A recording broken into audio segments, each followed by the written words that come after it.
আলাইকুম রহমতুল্লাহ। প্রিয় দর্শক, আশা করছি সকলেই ভালো আছেন। আপনাদের সম্মুখে প্রশ্নোত্তর পর্ব নিয়ে উপস্থিত হয়েছি।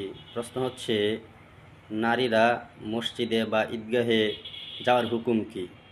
এর উত্তর হচ্ছে, নারী বা মহিলারা ঈদগাহে অথবা মসজিদে গিয়ে নামাজ পড়া এটা তাদের জন্য মাকরুহ। নবী আলাইহিস সালামের জামানায় নবী আলাইহিস সালাম যখন এরকমভাবে এই দিনের বাহক ছিলেন, সেই হিসাবে নবীজির কাছে সাহাবায়ে কেরাম মহিলা সাহাবীরাও আসতেন, আইসা শুনছে, তো দিন তারা শিক্ষা করছে। তো এই জন্যই রাসূল সাল্লাম যখন দুনিয়া থেকে চলে গেছে, তখন সাহাবায়ে কেরামের জামানায় এটা ছিল না যে মহিলারা আইসা পুরুষ সাহাবীর কাছ থেকে এরকম এই দিন শিক্ষা করবে।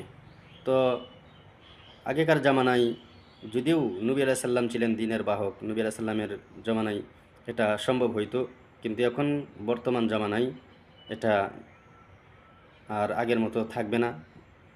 এটা পরিবেশ আসলেই দূষিত হবে। বর্তমান পরিস্থিতি অনেক ভয়াবহ। এই জন্যই নারীরা মসজিদে নামাজ না পড়া ভালো। তবে যদি পড়ে তাহলে নামাজ হয়ে যাবে।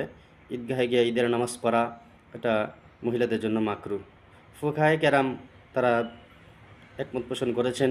তারা বলেছেন যে এই যুগে বর্তমান প্রেক্ষাপট অনুযায়ী মহিলাদের ঈদগাহে বা মসজিদে গিয়ে নামাজ পড়া মহিলাদের জন্য মাকরুহ। তবে যদি নামাজ আদায় করে ফেলে তাহলে অবশ্যই হয়ে যাবে।